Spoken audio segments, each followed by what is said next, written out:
I've added a few slides and changed some of the formatting.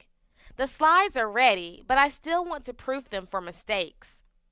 PowerPoint has some proofing tools, including a spell check that marks the words that are not included in the dictionary with a red wavy line.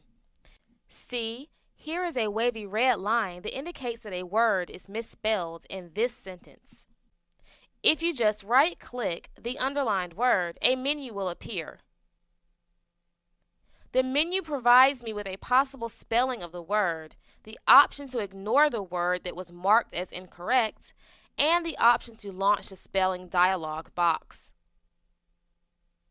This is the correct spelling, so I'll just select it, and now it is changed in the document.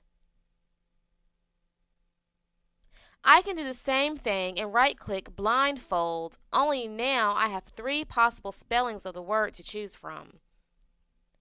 PowerPoint isn't sure which one is correct, so I have some options. And I think I'll select this one.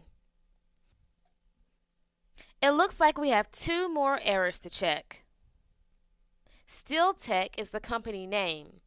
It isn't misspelled, but it isn't part of the PowerPoint dictionary. Now, I can right-click it and see that PowerPoint gives me some spelling suggestions, but this is correct already. I could select Ignore All so it won't be marked as incorrect each time, or I can choose Add to Dictionary.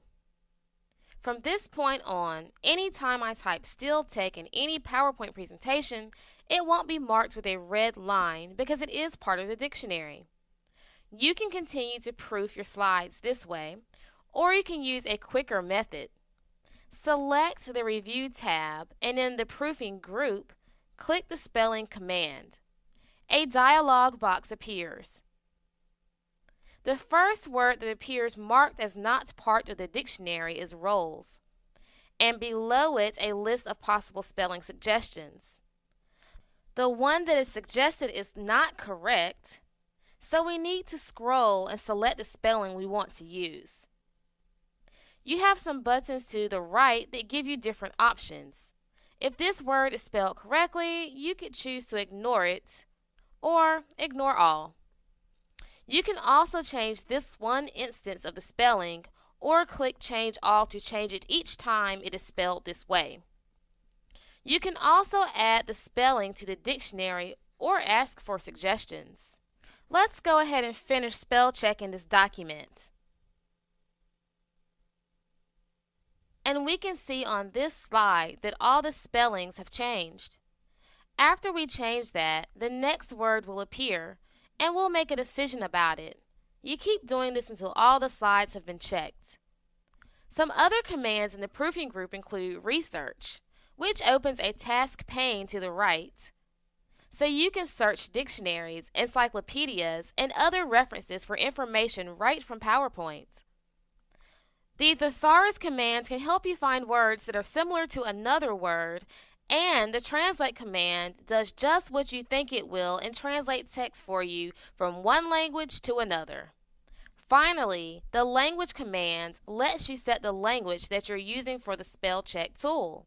We can see that we're using US English.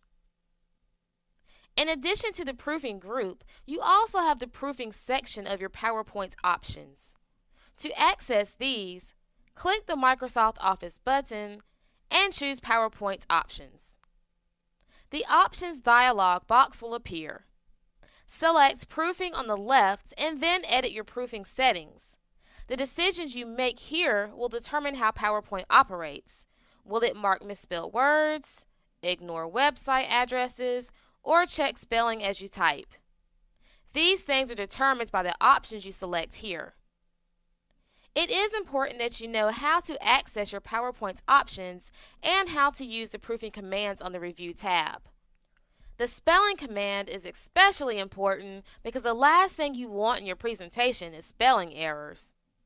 Spend some time becoming familiar with these features and be sure to run the spelling tool on your next presentation.